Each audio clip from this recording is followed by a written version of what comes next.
At any Okay. rate, Janelle, Anyway, it's great to meet you. Thank you for taking a minute out today. sure. Thanks for having me. Yeah, my pleasure. Where are you coming out of? Virginia, Okay, cool. Southwest. Okay, I'm in Kansas City, Missouri. Okay. So, um, Oh, sorry. uh, There we go. it's all good.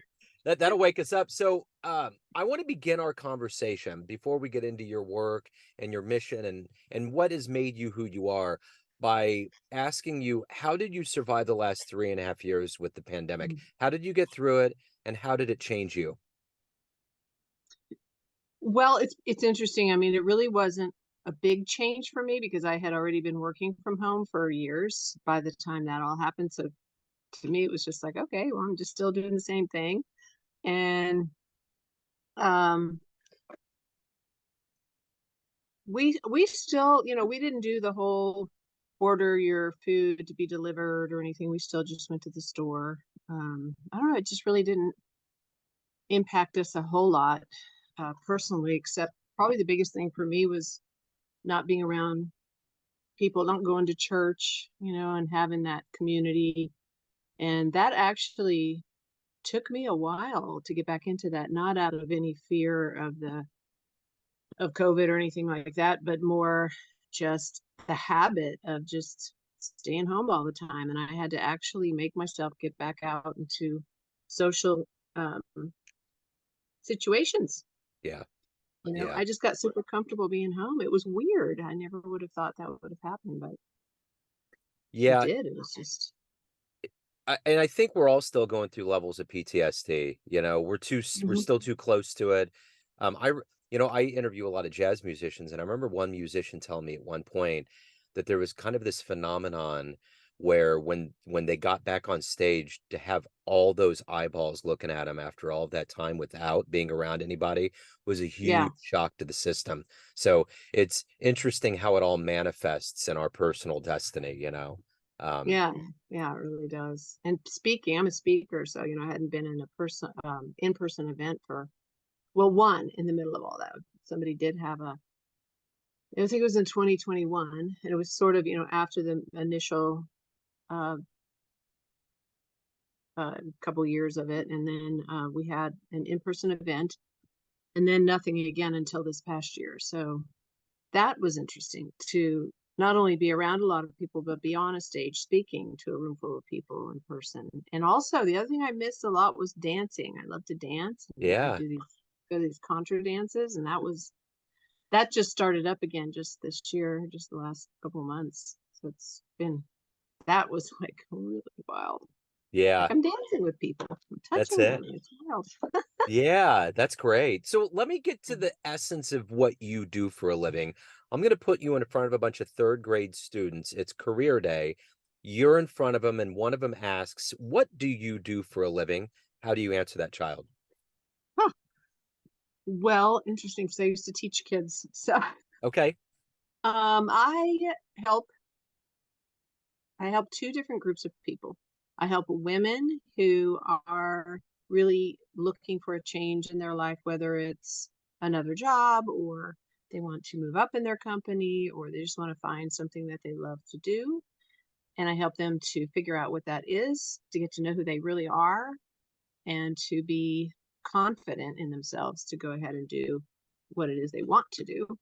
And the other group of people are coaches who are fairly new in their business, maybe 3 to 5 years in.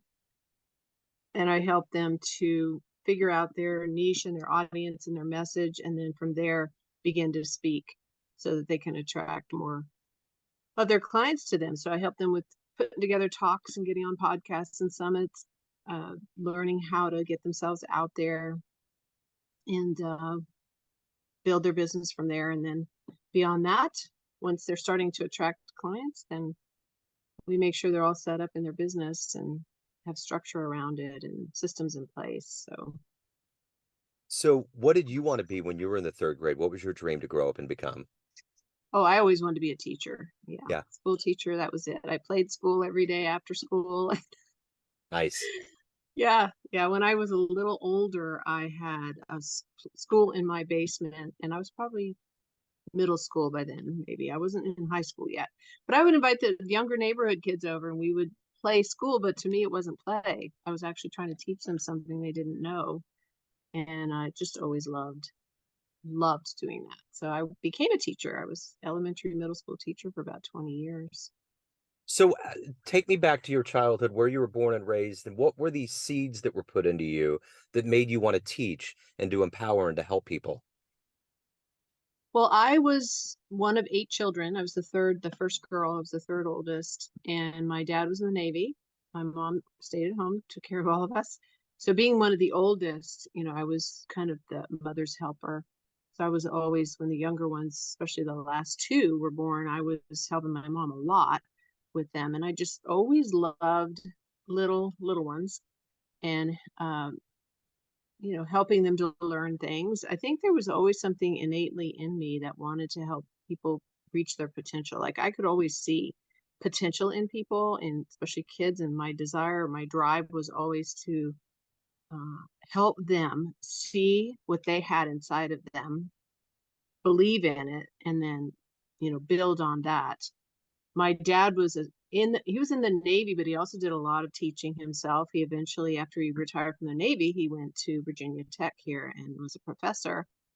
And so he was a natural teacher. My youngest brother's a teacher, so I come from a family of teachers. And I think, just watching my dad, um, as he um, I remember I was probably about 10 years old, and he was instructing a group of officers about some method of math that they had discovered called the Trachtenberg method. I don't know if you've ever heard of it. Yeah. Interesting, but he taught us, and then he brought us with him to his lecture to demonstrate how easy it was. And he brought us up on stage and had us do it on the board. And everybody was like, oh, wow, a 10-year-old could do it.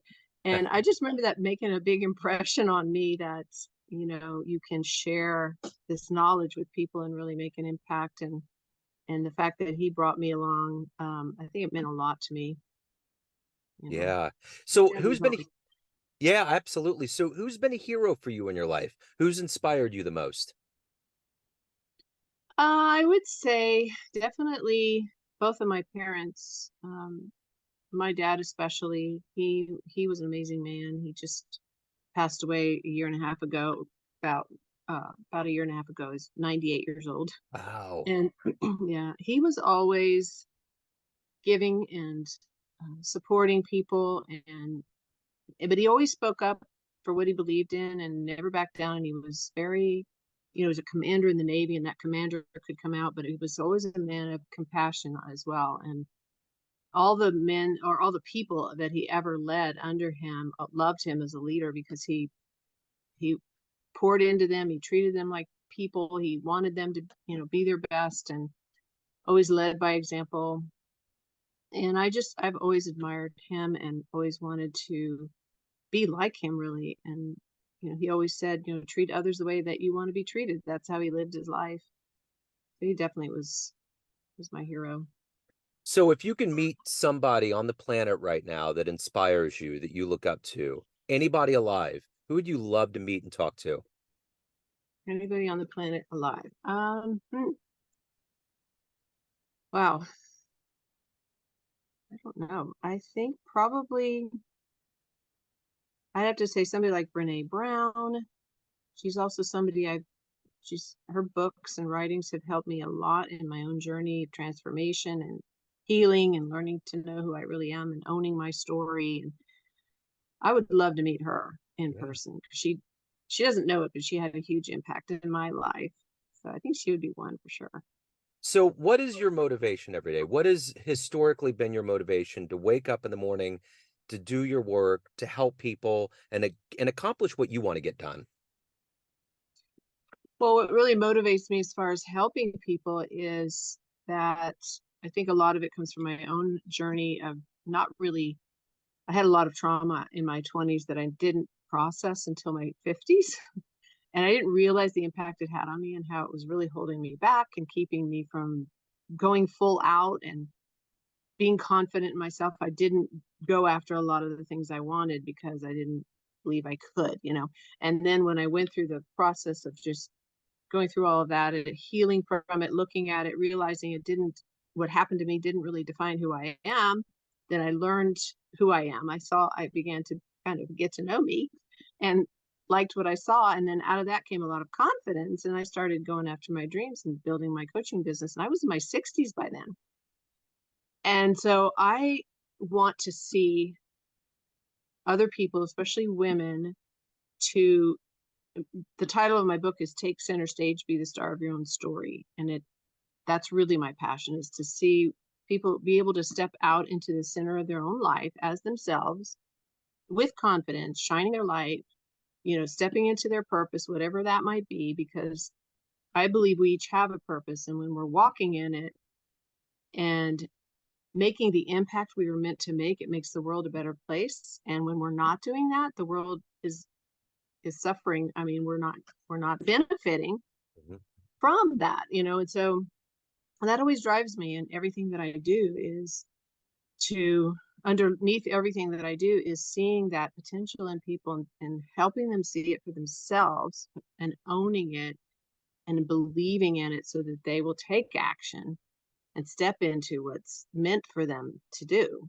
And so even like the things that the to-do lists and the goals that I have, the things I'm trying to build and do in my business are all really driven by that passion. Really, it's, how will this benefit, the people that I influence? How will what I'm creating, whether it's a course or coming on a podcast or whatever it might be, how is this going to help them really take a hold of what they have to give and step out there and give it, so that's it. That's what gets me up in the morning. So of all of the people that you've helped and influenced, what's been one of your favorite client success stories, favorite fan letters, so to speak? Oh wow, lots of them. Probably one of my favorites was this woman who works here at Virginia Tech, and she was she was in a manager role, and they would have meetings, and she was good with her people, like one-on-one, but when they would have meetings, she didn't have enough confidence, similar to what I felt like. She felt like nobody really wanted to hear what she had to say, because she grew up in a family of all boys, and her brothers would always, tease her and everything. And so she internally took that to mean that she shouldn't speak up, that she wasn't important. And so she wouldn't speak up in these meetings. And so she came to me initially to work on confidence and speaking up at meetings, because I run a speaker club for women. And we worked together for over about 3 years. And all that time she grew and grew and grew in her confidence. She started speaking up in meetings. And then her boss was so impressed with what she had to say, because this woman has a lot of important, powerful, valuable things to say. And then when she started to share that, her boss was like, oh, wow, there's some stuff in you I didn't know was in there. And so she put her in charge of leading the meetings. And then eventually she was promoted to be a director. And so this process that she went through from not saying anything to being a director was a huge transformation for her. And she, of course, her salary was like, I don't know, $9,000 more a year. And, now she's got more responsibilities, but she stepped into that place that she already had in her, but she just didn't know it. So Yeah. she's one of my success stories that I'd love to tell. So if you had a dream tonight, you ran into that 20-year-old version of yourself, and you could give that version of you a piece of advice based on the life you've led, the healing, the success, the wisdom, what would you tell that young version of you? Mm. Well, I would say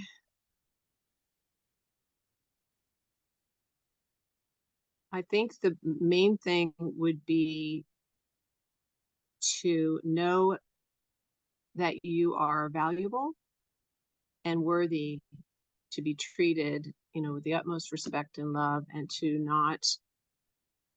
um, not be looking for that validation from outside yourself, especially from men, which is what got me in a lot of trouble. But to know that you have all that you need. You're valuable. What you have to share and to say is valuable, and to just own that, own that and step into it, and put yourself in those places where you can grow and learn and develop yourself, um, and not look to other people to give that to you. Like you can give it to yourself. So as an author, what was the first book that you ever read that really opened up the curtains and made you want to read more or become a writer? Mm. I've always loved to read. Um, I I don't know what the first book was. I know when I was young, I used to write stories all the time. And when I went into college, I took a class on creative writing that really lit a fire under me. And I took a course on writing children's books and just always have loved to write. The um, my first book that I actually published was actually a collection of my journaling through the years, because I just love to do that too. And it was conversations with God, basically, and things that I had, insights I had gotten from just praying and seeking, and things that I heard. Just I wrote them down, and I know they didn't just come from me; they were divine downloads for sure. And that really lit a fire under me to write the next book, which was much more involved. So I think, as far as like books that have inspired me, I know in the most recent years, things like what Brene Brown has written, or there's been some books on confidence for women, and just those self-development, personal development type books really helped inspired me that I could do the same thing. I mean, early on I wanted to write fiction, but then it became like, now I want to inspire people to discover who they are and be their best. And so that inspired my last book. So everyone out there has a perception of you, family, friends, clients, colleagues, but you ultimately run the show. What's your perception of you? Who do you think you are? Hmm. It's interesting. I did this exercise once, and I do this with clients too, where you get words from people, like have your closest friends and family send you 2 or 3 words that they would use to describe you, and then you write down the words you would use to describe yourself and see how they match up. After doing that, I would now say that I am a trailblazer, that I am an inspiration, and that um, I'm very calm and easygoing. Nothing much really riles me up. I'm kind of like even keel, but that creates a space for my clients, my people in my world, my community, I guess, that follow me, to also feel calm and peaceful. Like, I'm on the Enneagram, I'm a 9, which is peacemaker. So I would call myself that. I've really come to embrace that part of myself. And I used to think it was a flaw. I thought, well, I'm too quiet. I'm too easygoing. I'm too laid back. I can't be a speaker. I can't be a coach.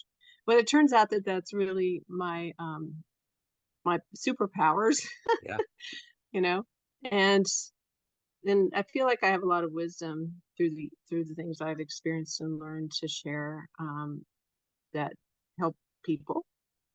And you know, it's when I was going through my coach training, we had this exercise where we had to name what our gremlin was, the biggest thing that's blocking you, and then what's the opposite of that. So the biggest thing blocking me at the time was that belief that nobody wants to hear what I have to say. And when I was young and growing up in a big family, nobody would listen to me because everybody's chattering away around the dinner table. It's noisy and chaotic. And I would get so frustrated, I would turn to the wall and start talking to the wall. And it became a big joke. And so in my coach training, I like used the wall as my metaphor. I had a little piece of board, and I was like, this is the thing that blocks me because I feel like nobody listens to me. I have to talk to the wall. And the opposite of that, and it really came from one of my classmates, because I could not think of a word. I couldn't think of the opposite. I was so stuck there. And one of my classmates said, "You're inspiring." And so I really just took that to heart and grabbed a hold of that. And I even have it's on my shelf behind me, it says inspire.